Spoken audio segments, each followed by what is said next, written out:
धेरै दिनपछि आज सिमरिया गएको थिएँ फुपूकोमा। फुपूकोमा पुग्दा फुपू जानुभएको रहेछ नेताजोग। अनि म एकछिन छरछिमेकसित गफ गर्दै बसेँ। एकछिन सुजिता फुपूकोमा पनि डुल्न गएँ। त्यस पश्चात फुपू आउनुभयो। फुपू जानुभएको रहेछ बाख्राको लागि चोकर किन्न। फुपूको घरमा थुप्रो बाख्रा पाठा छ अनि हाँस मुर्गा पनि।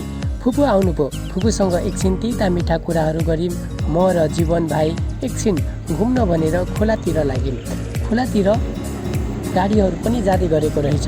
खोला छेउमा खेतको माटो काटेर माटोको व्यापार गर्दै रहेछन्। जाँदै गर्दा बाटोमा मैले तोरीको खेत हेरेँ र तोरीको फुलहरूसँग म चाहिँ रमाउनको लागि एकछिन तोरी बारीतिर छिरेँ र तोरीसँगै आफू पनि रमाउन थालेँ। तोरीको फुलले मेरो मुहारमा उज्यालो पनि ल्याइदिएको थियो। हेर्नु त कति सुन्दर लागिरहेको छु म। खोलातिर जाँदै गर्दा खेतहरूको बिचमा एउटा पैनी रहेछ र म त्यो पैनीमा खुट्टा धोएर त्यो पैनीलाई हाम फालेर नागेँ।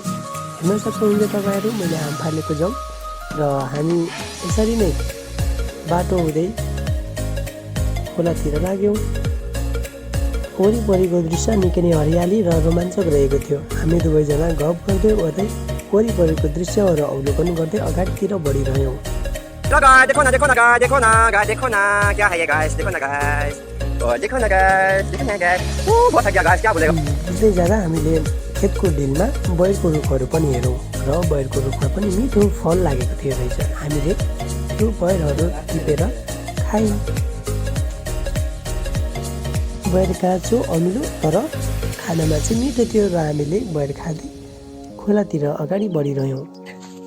एकछिनको हिँडाइपछि हामी खोलाको बगरनिर पुग्यौँ र खोला वरिपरिको दृश्य अवलोकन गर्न थाल्यौँ। खोला निकै सफा र खोलाको पानी पनि निकै सङ्लो थियो। त्यसैले मैले पानीलाई नछुई बस्नै सकिनँ। एकछिन म खोलाभित्र पसेँ, आफ्नो अनुहार धुएँ र त्यो पानी मैले पिएँ पनि। तपाईँ हेर्न सक्नुहुन्छ यहाँ पानी मैले पिइरहेको छु।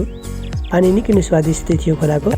पानी पिए पश्चात हामी खोला पारी भयौँ र भाइलाई खोला नाग्नको लागि मैले जम्प गर्न भने। After long time we are come to खोला भिजिट। वरिपरि दृश्य हेर्न सक्नुहुन्छ कस्तो पिसफुल एकदम एट्र्याक्टिभ होइन। अनि पानीको खोला छ यहाँनिर। गाइस तपाईँहरू नुहाउन पनि सक्नुहुन्छ। यस्तो दामी छ सिजन। वाउ। खोलामा बाटो थिएन, झाडीहरू थियो र हामीले त्यो झाडीहरूलाई पन्छाउँदै बाटो बनाउँदै अगाडितिर बढिरहेको थियौँ। र अब चाहिँ हामी केही उच्च भागमा गएर उच्च स्थानमा गएर बस्ने निधो गरेको थियौँ र वरिपरि कहाँनिर उच्च स्थान छ भनेर हामी खोजिरहेको थियौँ। खोज्दै जाँदा हामीले एउटा उच्च भाग भेटायौँ र यहाँबाट वरिपरिको दृश्य अवलोकन गर्न थाल्यौँ। उच्च स्थान निकै नै राम्रो ठाउँमा थियो र वरिपरिको दृश्य निकै राम्रो तरिकाले हेरिँदै थियो। वरिपरि तपाईँहरू पनि हेर्न सक्नुहुन्छ कस्तो रमणीय र उच्च स्थान रहेको छ। यहाँबाट वरिपरिको सम्पूर्ण भूभागहरू मजाले देखिन्थ्यो। हामी एकछिन त्यहाँ बस्यौँ, यताउता डुल्यौँ र 2-4वटा फोटोहरू पनि खिच्यौँ र वरिपरिको दृश्यहरूलाई हामीले क्यामेरामा कैद गर्नको लागि थोरै भिडियोहरू पनि बनाएर तपाईँहरू हेर्न सक्नुहुन्छ। यहाँ कति राम्रो र रमाइलो भइरहेको छ। हामी निकै रमाइरहेको छौँ। दुवै दाजुभाइ यहाँ मिठा मिठा कुराकानी गर्दै फोटो खिच्दै भिडियो बनाउँदै एकछिन हामी रमाएर बस्यौँ र एकअर्कासँग मिठा तिता कुराहरू गर्न थाल्यौँ।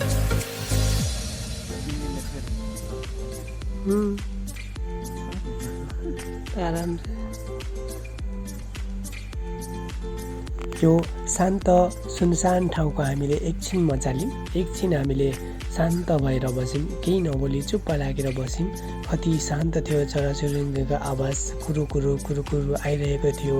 शान्त मन भइरहेको थियो र यत्तिकैमा हाम्रो समय हेऱ्यौँ। समयले निकै डाँडा काटिसकेको थियो र हामीले वरिपरिको दृश्य अवलोकन गरेर आजको पललाई यहीँ एन्ड गर्ने निधो गऱ्यौँ। Thank you.